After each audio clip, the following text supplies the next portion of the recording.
Welcome again, friends. This is Radiance Biology classes, and I'm Mudassir Hamid. In today's video, we will talk about a very important sense organ, and that sense organ is the eye, human eye. सबसे पहले हम बात करेंगे sense organs होते क्या हैं. जैसा कि आप देख सकते हैं, I have written a definition of the sense organs on a board. Sense organs कुछ ऐसे स्पेशलाइज्ड स्ट्रक्चर्स होते हैं. These are so specialised structures, specialised organs, जो एक्सटर्नल एनवायरनमेंट से परसीव करते हैं किसी स्टिमुलस को और फिर उस स्टिमुलस को भेज देते हैं, सेंड करते हैं. They send that stimulus to the central nervous system. सवाल ये है कि स्टिमुलस को ये सेंट्रल नर्वस सिस्टम में कैसे भेजते हैं. ये सेंस ऑर्गन्स एक्सटर्नल एनवायरनमेंट से स्टिमुलस को लेते हैं, पिक करते हैं, उसके बाद उस स्टिमुलस को कन्वर्ट करते हैं इनटू एन इलेक्ट्रिक इम्पल्स, जिसको अपन नर्व इम्पल्स बोलते हैं, right. And then that nerve impulse, then that electric impulse is transported to the central nervous system through a variety of sensory nerve fibers, right. इन sense organs के अंदर बहुत सारे receptors होते हैं. What are receptors? Receptors again they are nerve cells. Sense organs contain a variety of receptors. Receptors क्या होते हैं? Receptors are nerve cells, neurons, right? For example, different sense organ में different receptors होते हैं.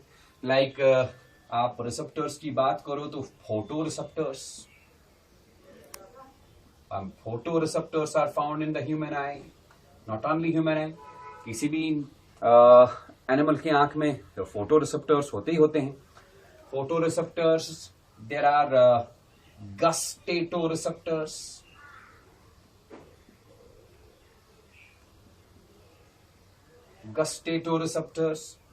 There are ऑल्फैक्टो receptors,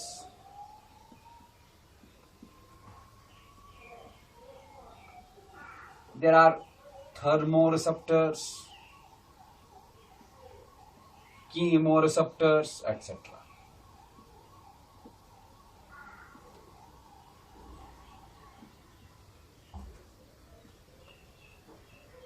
Photoreceptors क्या काम करते हैं? They perceive which type of stimulus? They perceive light stimulus. Photoreceptors human eye के अंदर, आंख के अंदर होते हैं, and they perceive light stimulus. Eye converts that light stimulus into an electric impulse, photo impulse, and then transmits that photo impulse to the central nervous system. इसी तरह gustatoreceptors, these are found in the tongue. tongue के अंदर होते हैं ये. They are responsible for picking up the gustatostimulus. Gustatostimulus मतलब test वाला stimulus ये पिक करता है, right?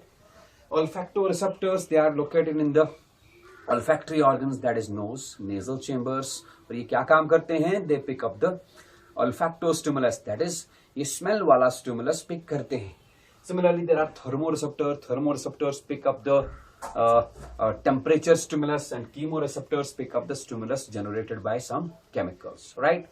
यहाँ पर इस वीडियो में हम बात करेंगे सिर्फ और सिर्फ photoreceptors की, और photoreceptors are located inside the eyes. So in this video tutorial, we will be talking about the structure of the human eye, focusing on the human eye, the structure of the mammalian eye, and उसके बाद हम उस eye की functioning के बारे में भी बात करेंगे, right? So let us talk about the structure of the human eye. मैंने यहाँ पर ड्राइंग बनाया है. अभी मैंने इस ड्राइंग को, इस पिक्चर को लेबल नहीं किया है. इसका हम लेबलिंग साथ साथ करेंगे और साथ साथ इसके डिफरेंट पार्ट्स को हम एक्सप्लेन करेंगे. Is it okay? Right. So human आई क्या है ये? It contains photo receptors, means it is a photo sensitive organ. Photo sensitive organ का मतलब है इट गेट्स स्टिमुलेटेड. इसके अंदर जो रिसेप्टर्स हैं, they get stimulated, they pick up the photo stimulus, light stimulus, and get stimulated. Then that stimulus is converted into an electric impulse, right. कहां पर होता है ये आई? आपको पता होगा it is located in the eye orbit. Eye orbit बोले तो हमारे स्कल में जो लैक्रिमल बोन है, लैक्रिमल बोन के नॉच के अंदर, this is the lacrimal bone. Lacrimal bone में जो नॉच होता है, that is known as eye orbit. It is located in that eye orbit. So I will write here, it is located in the notch of lacrimal bone. Notch of lacrimal bone.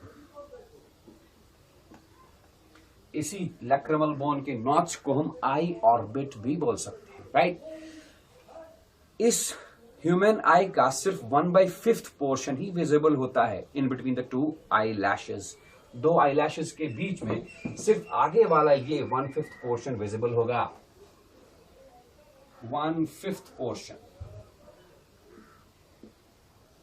is visible between the eyelashes.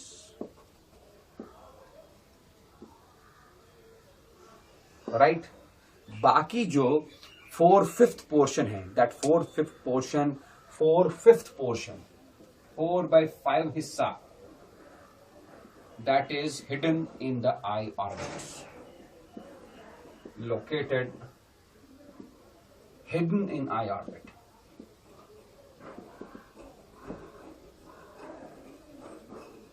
मैंने अभी भी कहा आई orbit बोलो या notch of lacrimal bone, एक ही बात है. इस ह्यूमन आई के आसपास लैक्रिमल ग्लैंड्स होते हैं, and you know that lacrimal glands secrete tear fluid. That tear fluid is rich in lysozyme, right? Lacrimal glands, they secrete tears which are rich in lysozyme enzyme. Lysozyme enzyme क्या काम करता है? It is the component of anatomical barrier of the innate immune system, right? अगर कोई pathogen, कोई antigen आंख के रास्ते से अंदर जाना चाहे तो that pathogen has to encounter with the lysozyme enzyme. ये lysozyme enzyme bacterial cell wall को ब्रेक करता है and kills the pathogen, restricts its entry through the root of the eye. Not only this, आप एक और बात याद रखेंगे, जो हमारा ये आई बॉल है, आई बॉल का मैंने कहा सिर्फ 1/5 1/5 पोर्शन ही विजिबल है. बाकी 4/5 portion it's hidden in the eye orbit. इस आई बॉल के साथ 6 types of muscles are attached to this eyeball. Those 6 types of muscles are responsible for the rotation of the eyeball, right? मैं उन muscles का नाम लिखूंगा. 6 types of muscles. The eyeball consists of 6 types of muscles attached to it. And those 6 types of muscles are, एक एक करके मैं सबका नाम लिखूंगा. The first one is lateral rectus muscle. Lateral rectus muscle. Lateral rectus muscle के बाद आप लिखेंगे medial rectus muscle. Medial rectus muscle. Then superior rectus muscle and inferior rectus muscle. Superior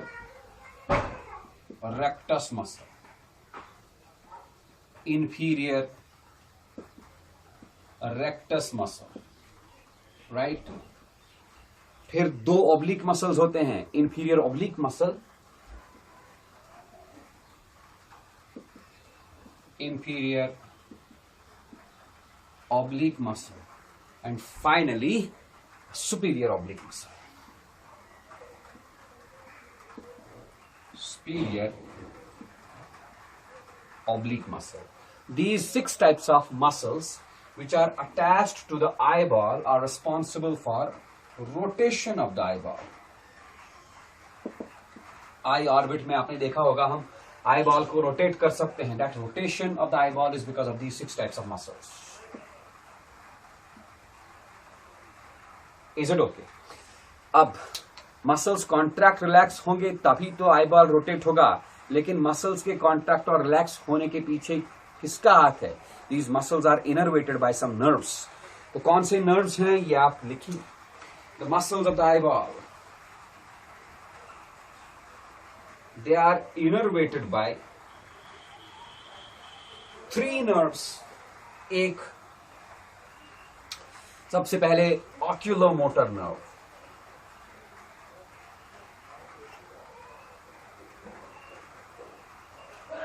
Oculomotor nerve is the 3rd cranial nerve.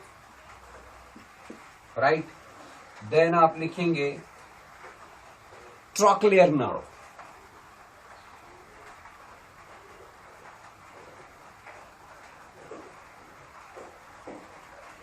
Trochlear nerve is the 4th cranial nerve. And then आप लिखेंगे abducens. Abducens nerve.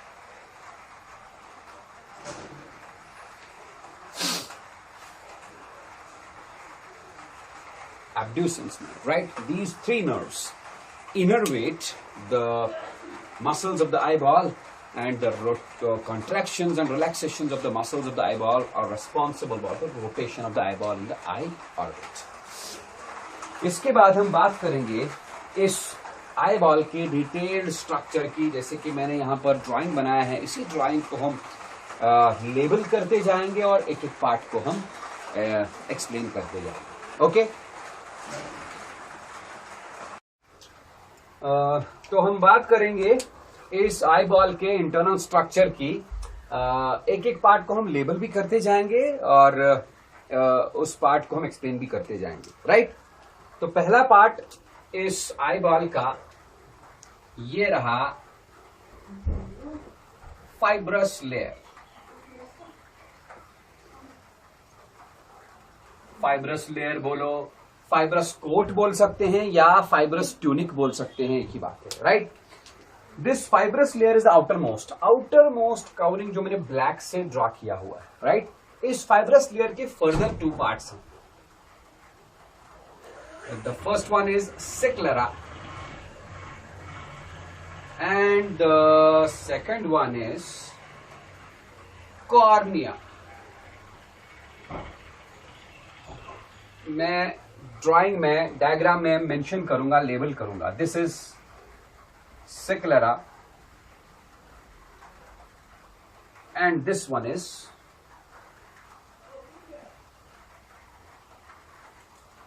Cornea. Right?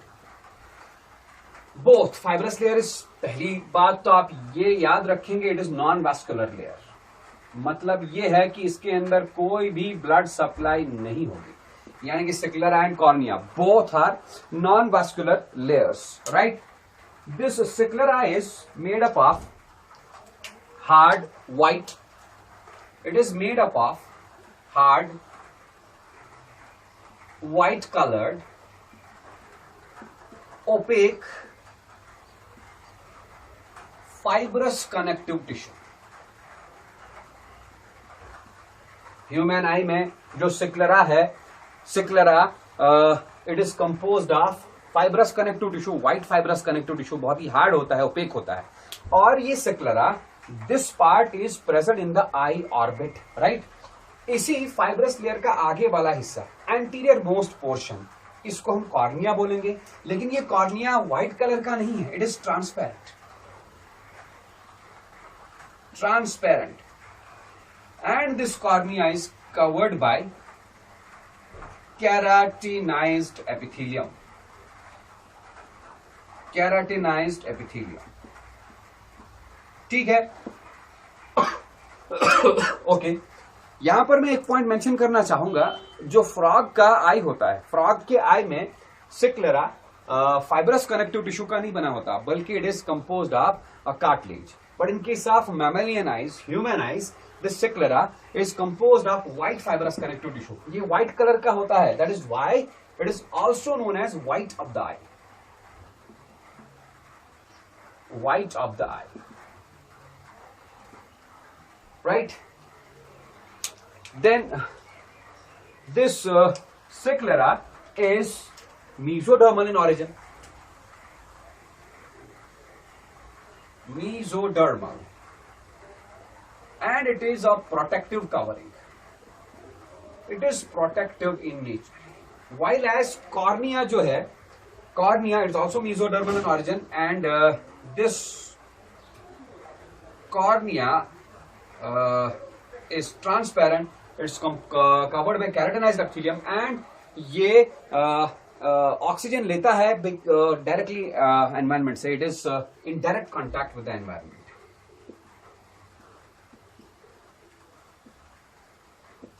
Direct contact with environment, right.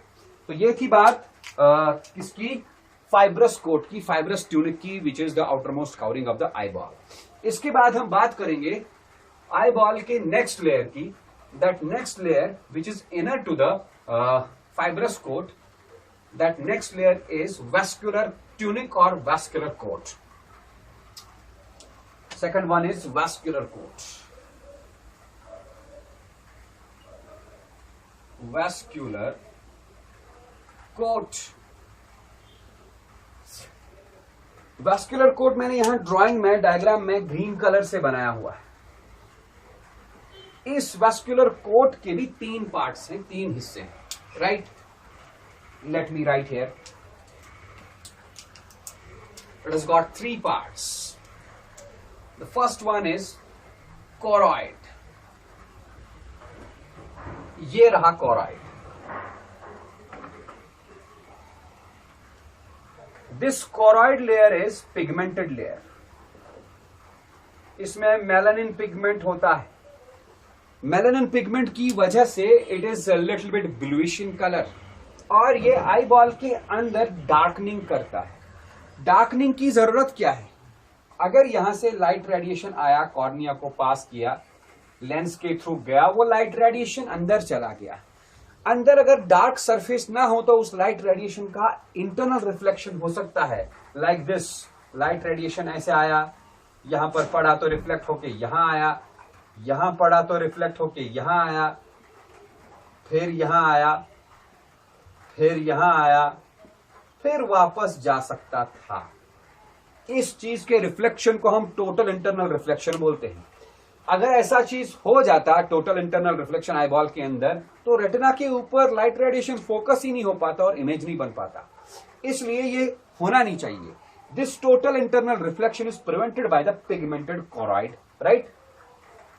मैं इसको फिलहाल रब कर देता हूं, हमको नहीं चाहिए. आंख के अंदर, आई बॉल के अंदर टोटल इंटरनल रिफ्लेक्शन नहीं होना चाहिए. नहीं होता total internal reflection because choroid, which is a pigmented layer, it prevents, it protects the internal reflection inside the eye ball, right. इसी वास्कुलर कोट का आगे वाला हिस्सा, आगे वाला हिस्सा मतलब कहां, देखिए मैंने ऊपर बताया आपको सिक्लरा, सिक्लरा और आगे कॉर्निया. जहां पर सिक्लरा और कॉर्निया मिलते हैं उस पार्ट को हम बोलते हैं सिक्लरो कॉर्नियल जंक्शन. बराबर सिक्लरो कॉर्नियल जंक्शन के पास इस कोरॉइड से हैंग होती है आई बॉल के अंदर की तरफ सीलियरी बॉडीज. ये रहा सीलियरी बॉडी. तो हम लिखेंगे इस वैस्कुलर लेयर का, वैस्कुलर कोट का दूसरा हिस्सा, दूसरा पार्ट जो है दैट इज सीलियरी बॉडी. कहां पर है? It is present in the anterior part of the vascular coat, in front of the in front part of the, it is present in the anterior part of the vascular coat. मैं बोलूंगा choroid कॉरॉइड part जो है vascular code का आगे anterior part में ये थोड़ा सा बढ़ जाता है and it's converted into ciliary body, right. Ciliary body के दो फर्दर हिस्से होते हैं, one is ciliary muscle and another one is suspensory ligament.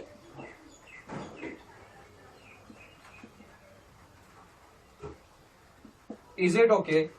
Suspensory ligament मैंने यहां पर रेड से दिखाया हुआ है, this is suspensory ligament, right. Suspensory ligament. Suspensory ligament का काम क्या? ये लेंस को अपनी जगह पर होल्ड करता है, it holds the lens.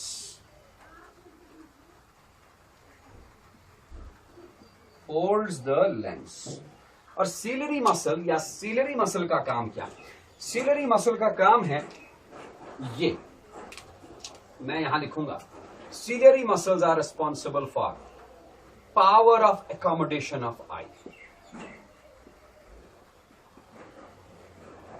Power of accommodation. Power of accommodation क्या है? Power of accommodation means ability of an eye to see distant objects as well as nearby objects clearly. कहने का मतलब ये है, लेंस जो है, लेंस सस्पेंसरी लिगामेंट से अपनी पोजीशन पे अटैच है, लेकिन ये सस्पेंसरी लिगामेंट सीलरी मसल के साथ भी अटैच है।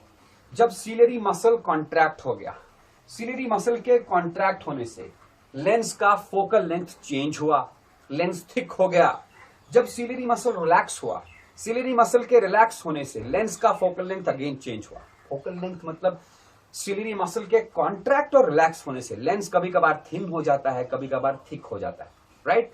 Thinning and thickening of the lens results in increase in the and decrease results in increase and decrease in the focal length of thinning and thinning of the lens results in change in the focal length of the lens, right।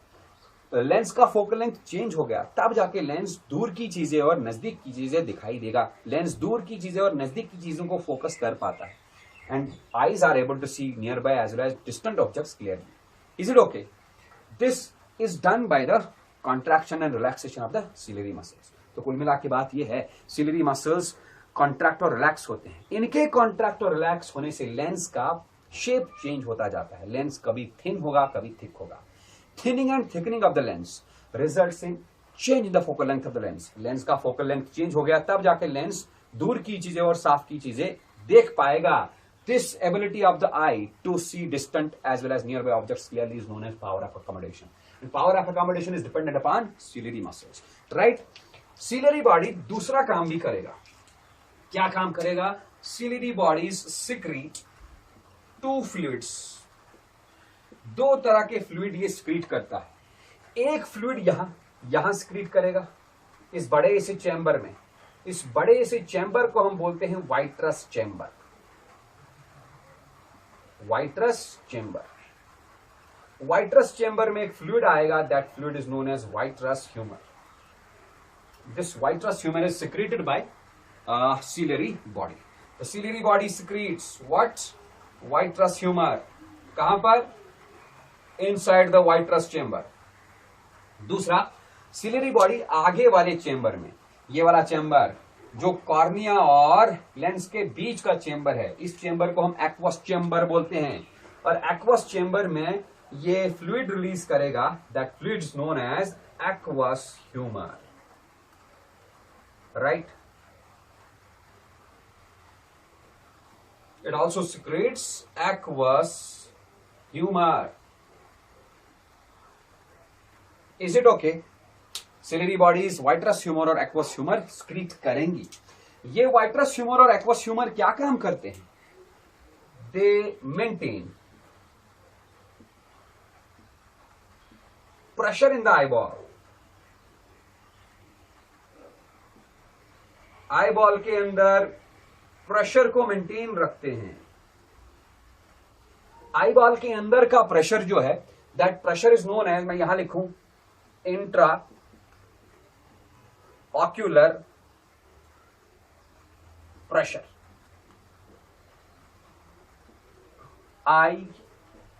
IOP। और normal इंसान में इस intraocular pressure का value होता है approximately 16 mm of Hg. This intraocular pressure is maintained by aqueous humor and vitreous humor. दूसरा, ये lens को मॉइस्ट रखता है, आई बॉल को मॉइस्ट रखता है, राइट. एक और बात आप याद रखें, यहां पर जहां पर कॉर्निया और सिक्लेरा मिलते हैं, उस जंक्शन को मैंने कहा था कॉर्नियो सिक्लेरल जंक्शन. वहां पर दो साइड से दो कैनाल्स होती है, ये रही. This canal is known as canal of SCHLEMM, canal of Schlemm. Canal of Schlemm क्या काम करता है? यहां पर एक, यहां पर एक. ये क्या काम करता है? सिलियरी बॉडी से नया वाला एक्वस ह्यूमर बना, तो पुराना वाला एक्वस ह्यूमर कहां जाएगा? पुराना वाला एक्वस ह्यूमर इसी कैनाल ऑफ श्लम के थ्रू ड्रेन होके ब्लड में जाएगा, राइट. इस तरह एक्वस ह्यूमर, एक्वस चेंबर में एक्वस ह्यूमर जमा नहीं हो पाता. अब सोचो जरा, अगर कैनाल ऑफ श्लम ब्लॉक हो गया, if the canal of phlegm is blocked, what will happen? Aqueous humor aqueous chamber से बाहर ही नहीं निकल पाएगा, right? With the result aqueous humor का accumulation हो गया. Aqueous humor का accumulation हो गया तो आंख का eyeball का intraocular pressure increase हो गया. Increase in intraocular pressure above this 16 mm of Hg, right, is results in a disease. The disease is known as glaucoma. मैं यहां मेंशन करना चाहूंगा. Let us write here.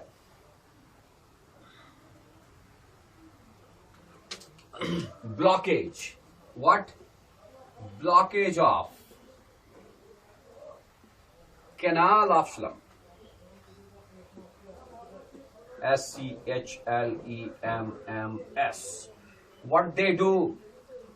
They result in accumulation of aqueous humor in the aqueous chamber. Due to this, increase in intraocular pressure occurs, and increase in intraocular pressure results in a disease. The name of the disease is glaucoma. Is it okay? Right? तो ये थी बात ciliary bodies की. Ciliary body के बाद तीसरा part भी है किसका? vascular coat का. That third part of the vascular coat is in front of the ciliary bodies. That third part is known as iris, right? The third part of the vascular coat is known as iris.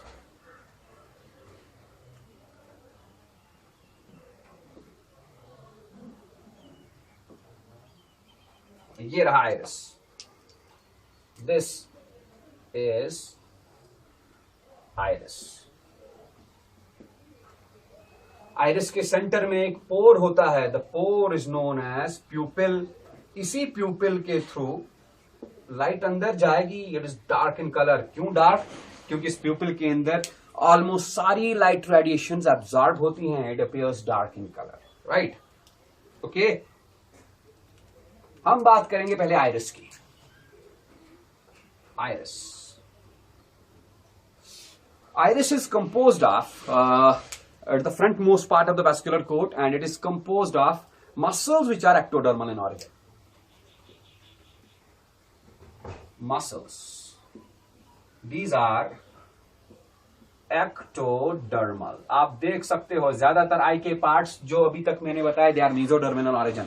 Ciliary body is mesodermal in origin, but this iris, which is the part of the vascular coat, is ectodermal in origin. Is it? अगर मैं iris को यहां से थोड़ा सा imagine करके draw करूंगा तो ये रहा प्यूपिल. इस आइरिस में मैंने कहा दो मसल्स होते हैं. 2 layers of muscles are present in the iris. Outer layer of muscles and inner layer of muscles, right?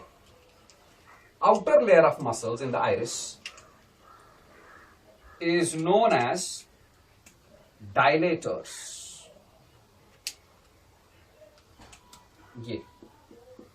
This is the outer layer of muscles.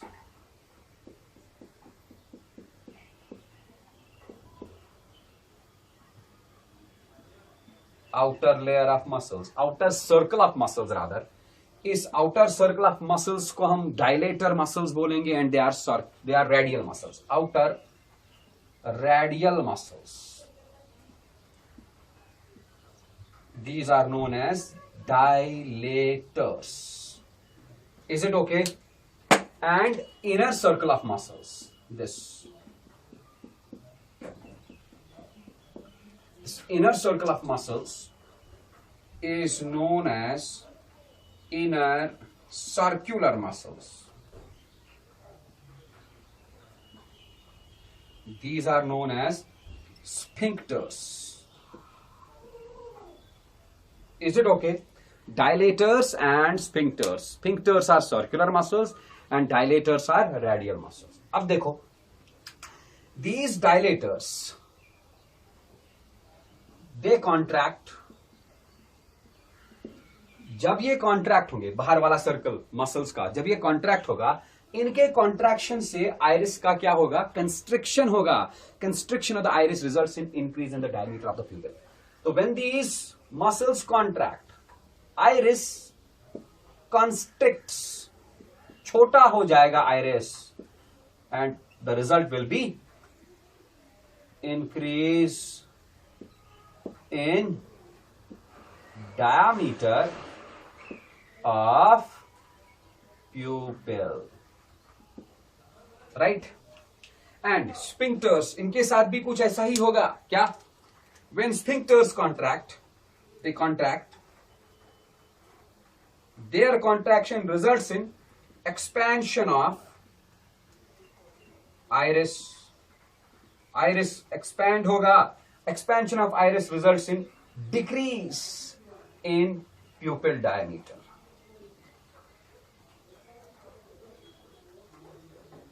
Pupil का diameter decrease हो गया. अब सवाल यह है कि ये कब होगा?